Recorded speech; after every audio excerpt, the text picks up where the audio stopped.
Guys, what's going on? It's Ash here coming at you today in Raid Shadow Legends. Tomorrow's video is going to be insane, guys. Probably close to an hour long, but worth the watch. I have Deadwood Jedi on. This guy is like a savant when it comes to clan boss optimization, and that's exactly what we did. We talk about all things clan boss. Stay tuned for that one and subscribe, turn on the bell notifications, all that good stuff, whatever. Anyway, in today's video, talking about all about arena, all about like optimal arena strategy for speed farming. You know, I think that probably less than 1% of you guys watching right now really cares about pushing to platinum tier arena. It's more about optimizing your farming strategy, right? And that's all about speed. Now, there's more than one way to build a good arena team, an optimal, an efficient arena team as well. So just in case some new players are watching today's video, I do want to quickly, the next 20 seconds, go over the basics. It's never too early to start arena farming to work on your great haul. See all these categories, you generally want to start with either crit damage or defense, move to accuracy, and that's really where you want to start prioritizing your great haul development. You can either take everything to level 3 at first, or just start kind of getting in there and focusing on the champions that you use the most, that affinity. Start focusing on prioritizing that defense, crit damage, and accuracy, okay? So I made obviously a few mistakes on my great haul development, but we're getting there. And I did take a break from arena farming for a couple months, just trying to get to platinum tier and just hang out there, see what the meta is in platinum arena. So that's where we are in my account. I have some work to do, ladies and gentlemen, and they did change the arena around. Again, all these benefits, 25% crit damage, accuracy plus 80, all these benefits apply everywhere in the game to all of your champions of the respective affinity. So really no time like now, like every day. They refresh every hour. You get one more arena token. Try to use them. Try to add that as a priority on your daily raid checklist, right? It's going to make a huge overall impact on your account. So what have we got for you guys? Today we're going to talk about arena strategy, not my champions. We're actually going to go to the arena. Now, they made some changes to the classic arena. They did these changes to stop cheating and kind of, I don't like to use even the word cheating, it's more exploitation, right? Exploiting in the platinum tier of arena, which doesn't really affect most of you guys watching right now. However, the trickle-down effects of that does affect us. So what did they change? What does that really mean to you guys? The big takeaway here is when you have a defense in your arena, it used to be, right, a few months ago, you can just put a rare champion in your defense and you're good. You're always going to kind of stay in your league for the most part, but you're going to lose as many trophies as you gain. Now that's not the case. So Saturday, I was in Platinum Tier Arena. Monday, I was in Gold 3 Arena, and now I'm in Silver Arena, okay? You drop a lot faster than you used to when you have a rare champion on your defense. So what you're going to have to do to mitigate that is you switch up your defense. Sometimes you want to have a real viable team in there. As a matter of fact, I'm a little bit too low right now. I like to farm in gold. So when I drop to silver, that means it's time to put a really nice defensive team inside my arena. So I'm going to go ahead and do that right now. Boom, boom, boom. And who else do I want in there? I think it's going to be Boom and Chris. So there we have it. That's the team. So I'm putting that team in there so we can gain some trophies back, because the idea here is you want to stay in your farming zone. That way you don't have to spend a ton of time below your threshold of farming, wherever you can consistently beat the teams that you're facing. Ideally, you want to be beating all the teams on your refresh. That way you don't have to be refreshing a ton. Either that, or you want to make sure you can efficiently beat, 5 teams, you use 5 tokens, and then you wait a little while, you refresh, etc. So, the two goals you have in arena farming to optimize and be efficient in arena farming is you want to stay in the league that you can farm and win at least like 80-90% of your matches in, right? Ideally 100% of your matches, right? And number 2, with that said, you also want to be in the highest league possible, provided you can win most of your matches. Now, there are more than one ways. It used to be, and it kind of still is to an extent, but people are finding ways to get around this, right? Is that the fastest team won. So if you see this, you'll see speed leads, right? Arbiter, 30%. Skull Crown, 23%. Arbiter, 30%. Kymar, 30%. So you'll see a lot of speed leads on all these teams. Now, a little bit of a cheat code for you guys, right? If you're not sure who has the faster champion, this is not a tried and true, tested, there's no way to tell who has the faster champions. But one quick kind of way that you can get a good indicator is if you click at the player's avatar here, you'll see their total player power. Now, if it's close to yours, it's still a crapshoot who has the faster champion. But if you have way more, let's say you have double the power as the opponent that you're facing, odds are, not a guarantee, but odds are you probably have better gear than them too. Hence, you probably have better speed gear, so that's a good indicator. Sometimes when I'm pushing in Platinum and I'm just not sure, I don't want to lose, I'm just not sure who's going to win the speed race, who's going to go first, who's going to take the first turn, well, oftentimes I'll just click at their player profile and I'll see the player power at 1.66 million, and I'll say, you know what, I think I got that. So that's one thing you guys can kind of do to indicate who can go faster. Now, in terms of, let's take a look at one of these teams here. So all these teams to me seem relatively the same. They're all speed teams. But there's more than one way to win an arena battle, okay? And that's what we're going to talk about in today's video. I like building kind of a hybrid team like this. So this team is speed reliant to an extent. I still have a speed booster in Seeker. I still have a speed lead in Skullcrown. And she's nice with the unkillable as well. However, I do have a defensive-based champion in Sill of the Drakes, and I have a Stag Knight in here. Stag Knight is a debuffer on my team. You could use a War Maiden, you could use a Tyrell, there's a bunch of debuffers out there, a decreased defense. So these are the key components to a nuke team. A nuker, a speed booster, Seeker, nuker, Skullcrown, and a decreased defense champion in a Stag Knight in this case, okay? Those are the three kind of quintessential fundamental parts of a speed team. However, this team's a little bit different. I know I'm not going to be, with a 23% aura on Skullcrown in the arena to add speed to my team, and these champions don't have my best gear on them at all, right? I think my Seeker, well, we'll see what his speed is right now, but it's not that fast. My Arbor is 335, he's 250, okay? So I know I'm not going to be going first in a lot of these battles. I'm going against a 30% speed lead, and they have a speed booster as well in Apothecary. So I'm likely not going to go first here. So I have kind of a failsafe built into my team. I have a unkillable champion in Skullcrown. So even if she gets that death blow, she'll have the unkillable on her. And then I have another kind of mechanism helping me out. Two more. I have the revive of Sill of the Drakes helping me out, as long as she stays alive and she's loaded with defense. And then I have a third thing. Stag Knight I actually have in a shield set. I think it's very wise to put one of your arena champions, provided you don't have the god tier speed gear that a lot of people out there have in this game. And if you don't want to take that chance, you can mitigate some of your risk by, if you don't go first, you can still take a second turn. I'm still going to have likely Sill of the Drake standing because she has a lot of defense on her. I'm still going to have hopefully Stag Knight alive because the whole team's going to have a shield set.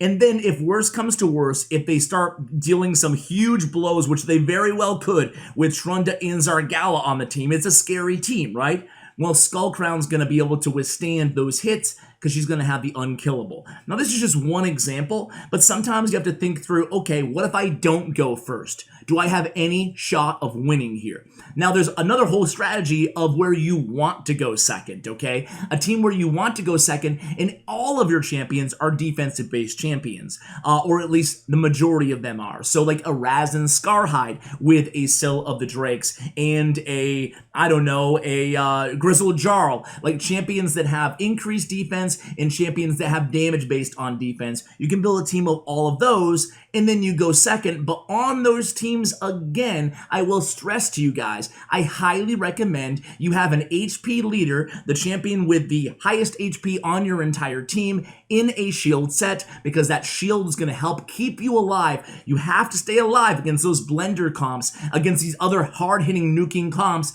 You have to be able to take a punch. So you're either going to need an unkillable, like a man-eater on your team, a Sir Nick on your team, who's really fast, which is unlikely, or you're going to need to think a little bit, again, outside the box here with our Skullcrown on a team like this with a shield set paired with that, so we have some mitigated opportunity. So let's shut up and get into this battle. And then the third type of arena team, there's a lot of types beyond these three, but the third kind of meta arena team is going to be, and we don't go first, so let's see. Can we withstand both hits?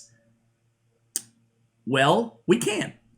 And check it out. See? We didn't go first. It's an OP team, and now we're gonna win, you know? So now we can hopefully land a stun on these champions, hopefully kill a couple. We do kill a couple, and then boom.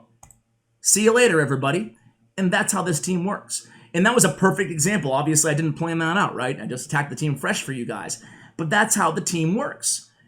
A normal speed team without the shield set, without, you know, without all the components we just talked about, wouldn't necessarily have, we would have died likely, right? But we had the shield set helping us out. We had the unkillable, we didn't even need it. But we have a plan B, a plan C. And these teams like this is how you can more efficiently and quickly farm your Great Hall, because it's not predicated on only you going first. If I was to put a beast mode team, like I could beat any of these teams with my main team, because again, I'm going to show you one of my main, that was a great example, but you don't have to have any of these specific champions. It's more about overall how you think about the arena, how you think about optimizing. Obviously having a team of like God tier champions is going to help you out, right? This is a traditional speed team. This is my main arena team. I have Arbiter going first. She's also the lead. And then I have, similar to the team that we just faced, I have Trunda. She's in an immunity set.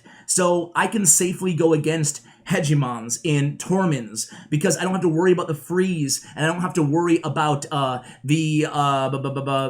cooldown skills, right, from Torment. So that is Trunda in immunity set. And then I could have a champion like Ghostborn on this team. Gives me the increased attack and the decreased defense all in one ability, but I don't really need it because I do have Arbiter on the team as well with the increased attack. I'd rather have Madame Ceres, who I think is still the best arena epic in the game, maybe with Skullcrown, but certainly endgame the best in the game, because she has Midnight Ritual, which is going to be landing decreased defense and decreased attack and removing all buffs from enemies. Remember this, remove all buffs from enemies. You know, there's only a couple champions in the game who have that ability, and those champions are God tier arena, okay? It's going to remove all those shields. All Siphi's buffs, going to remove them all. No worries, okay? And then my last option is going to be, I like pairing my team, my own personal preference, with a Basher or a Molly Tankard to land a provoke on my opponents. So granted, this is a super pay-to-win team. Psh, guilty as charged. But I want to show you how it works, too.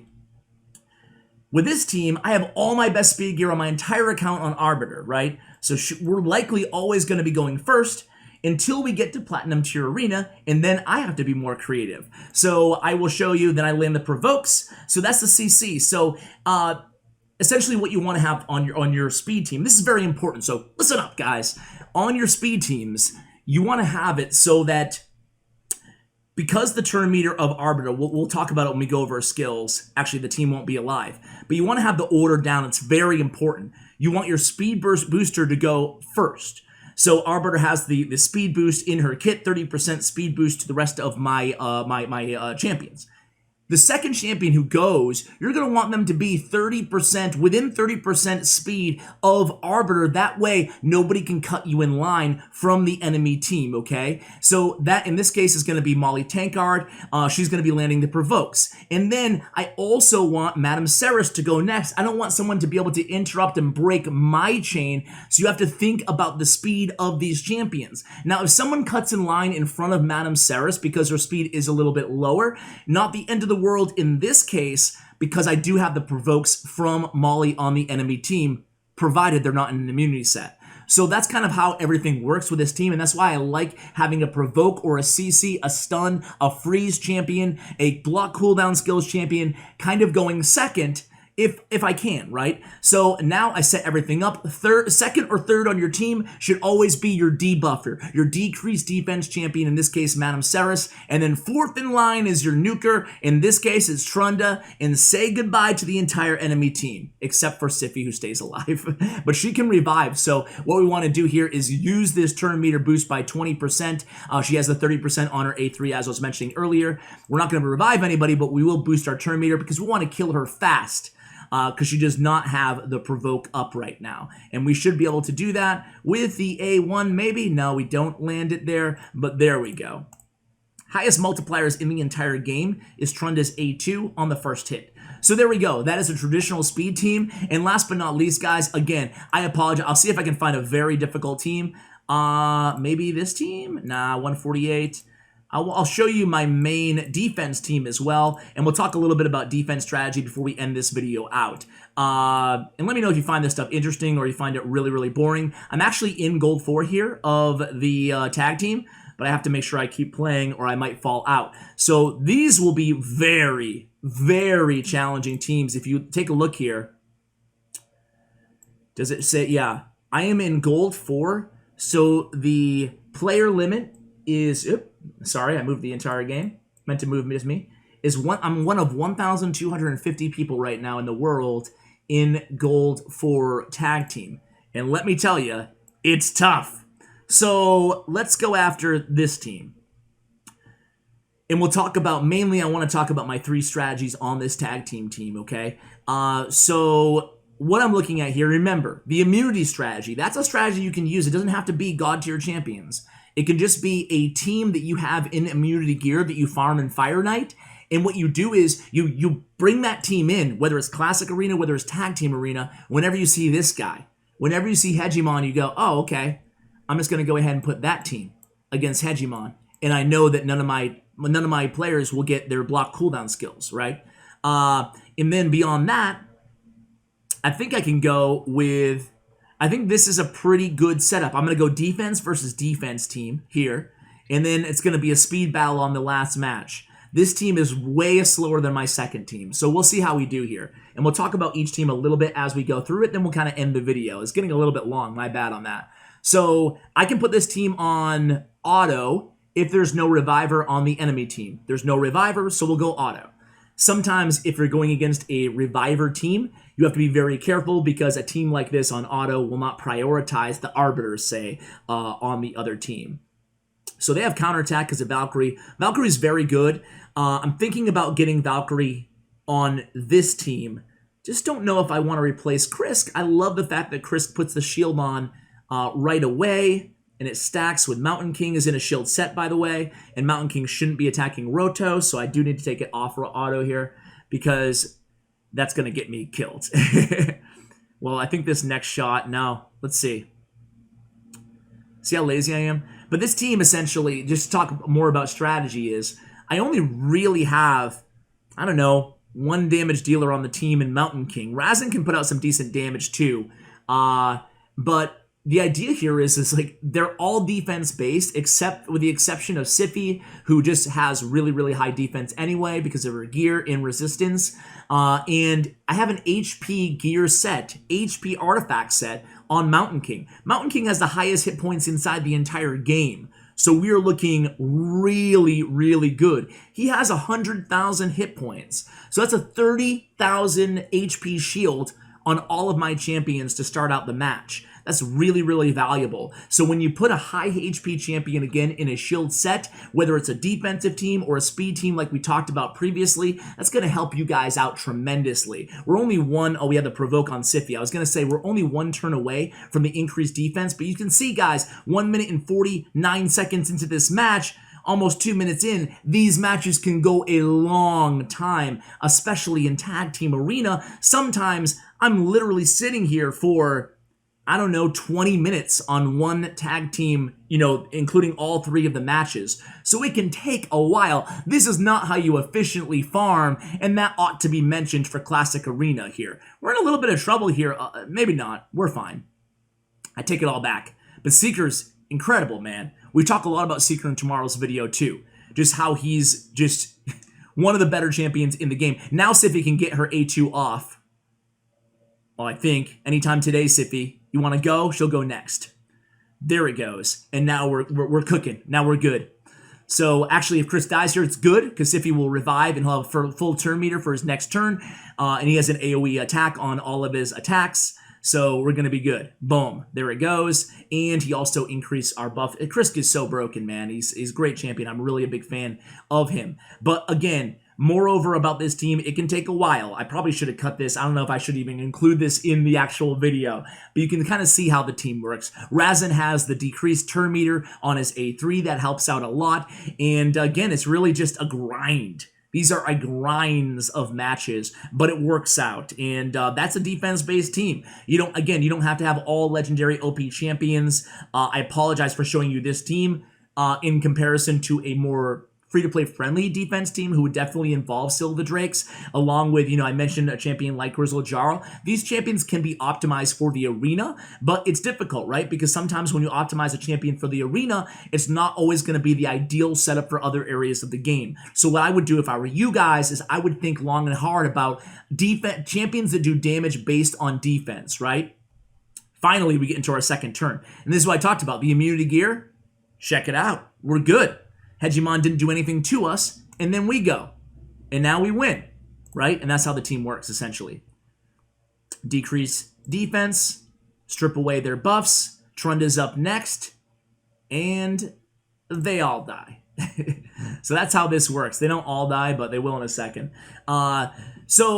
Yeah, guys, there's a lot of different methods, but by far, the one that I would really advise you guys is the one that we talked about at the opening of today's video, and that is building a speed team with a plan B kind of involved in that speed team as well. I'm sorry for this video being way too long, honestly.